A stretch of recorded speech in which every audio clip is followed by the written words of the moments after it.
Hello, my name is Ria and I am a certified clinical trauma professional. In my videos, I address common questions asked by most of my clients about mental health issues. Today, I am selecting another question about negative thoughts which most of my clients address. The question is, I do not want to think negatively because these thoughts scare me and make me go down in the same rabbit hole where I have fallen many times.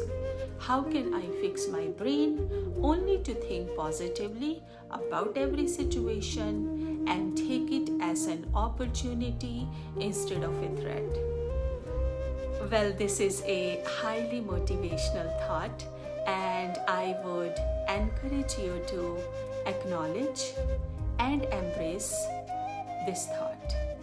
Sit with it. Talk to your fearful thought and this motivation behind it. So now it's almost like you are talking to two sides of your brain.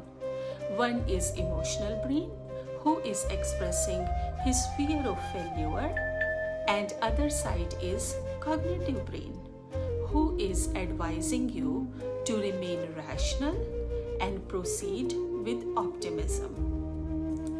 Now the problem is, since centuries, humans have faced some kind of fear, threat to security, safety, and inability to fully trust the atmosphere and life in general.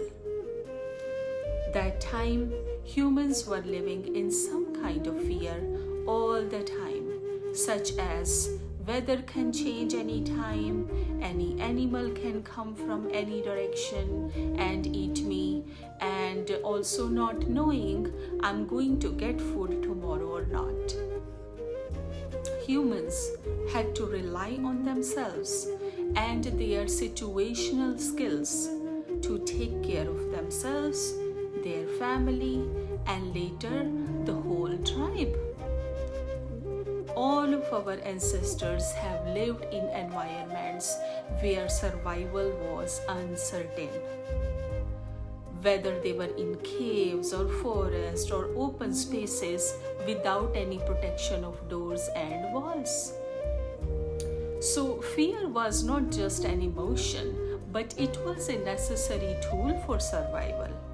It kept them alert to dangers and helped ensure safety of their families and communities. As time went on, humans developed ways to control their environments, building shelters, creating systems of safety, living in safe places, safe job, learning to predict and manage many aspects of their life. These advancements, while incredibly beneficial, but also led to a new challenge, the illusion of control. We have grown accustomed to the idea that with enough effort, we can control everything around us. When something slips out of that control, whether it is a situation at work, a relationship, or even our own emotions, we often interpret it as personal failure. Thoughts like, I'm not good enough, I'm not smart enough, I'm not good at all start to creep in. But here is the reality. It's impossible to control everything. Life is inherently uncertain, and unpredictability is a natural part of it. Expecting to manage every part of life perfectly is not only unrealistic, but it also sets us up for disappointment and self-criticism. The truth is, accepting that not everything is under our control can be incredibly liberating. It allows us to let go of the unrealistic expectations we place on ourselves and others. Instead of seeing uncertainty as a threat, we can begin to view it as a natural part of life, something that, while challenging, also bring opportunities of growth and learning. So when we embrace this mindset, we can start to replace self-negative thoughts, self-critical thoughts with more compassionate ones. We can remind ourselves that it's okay to not have all the answers, to not to be in control of every situation and every person. This does not make us weak or inadequate. It makes us human. So next time when you find yourself caught in a cycle of negative thinking, remember this, that is not about controlling everything or knowing everything or being perfect in life. It's about navigating the uncertainty of life with kindness towards yourself and trust in your ability to handle whatever comes your way. By shifting your focus from control to acceptance, you are not giving up. You are actually gaining more strength and resilience. You are allowing yourself to be present, to experience life as it unfolds, and to respond with a balanced, compassionate perspective.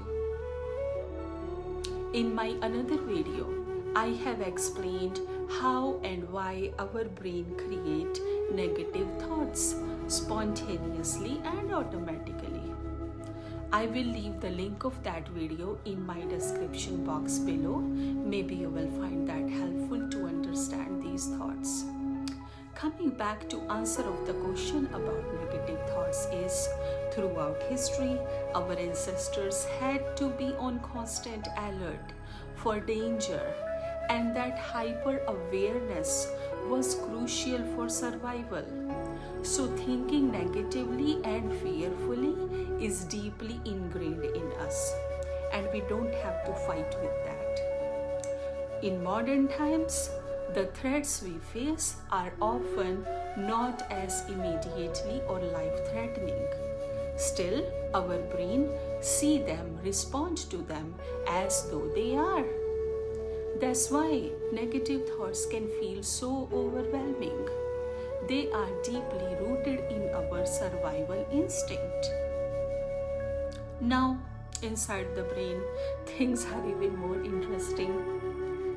While our emotional brain may trigger old fear, our cognitive brain constantly challenging these thoughts and trying to reframe them. This process is known as cognitive restructuring.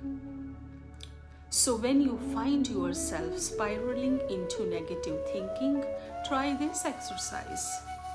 Number 1, pause and acknowledge.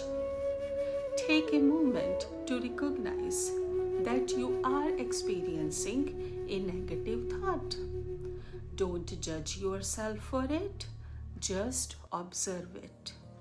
Number 2, label your thought. Identify whether this thought is coming from a place of fear, insecurity, irrationality, from past, previous experience, or something else. This will help you create a distance between you and the thought. Third one, challenge the thought. Ask yourself, is this thought absolutely true? What evidence do I have for and against this thought?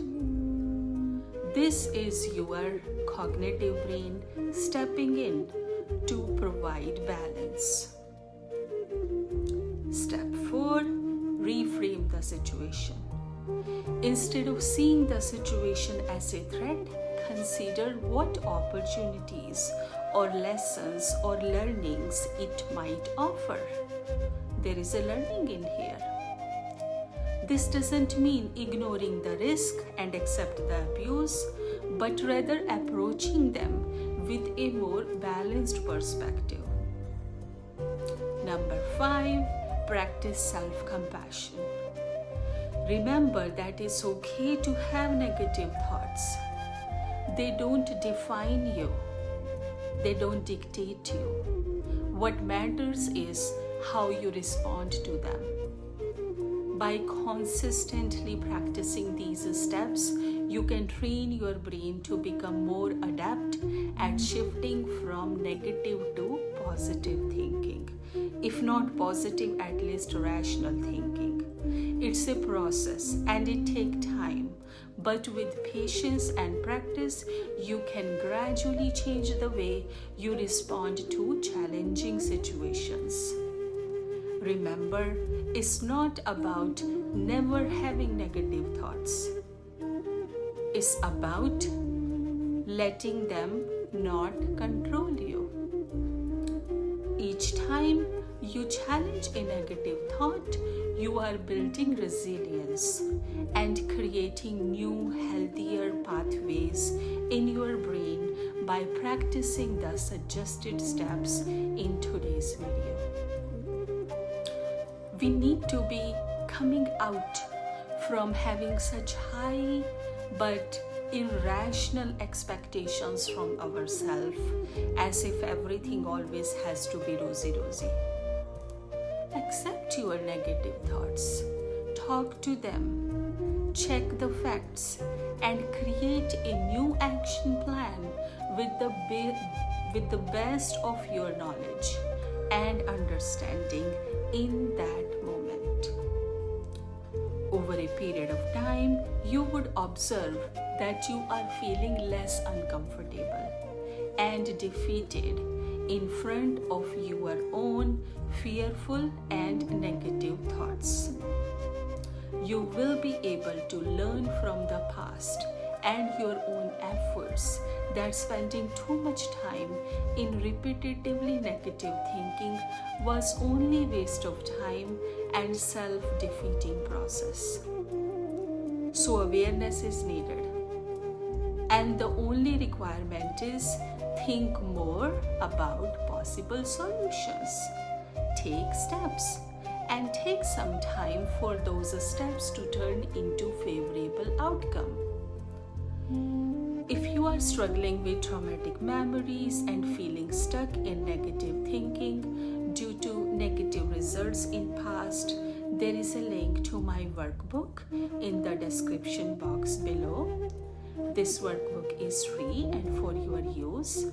Writing your thoughts as per this workbook can help you process and release negative experiences, negative emotions, and help you build more rationality around events and situations.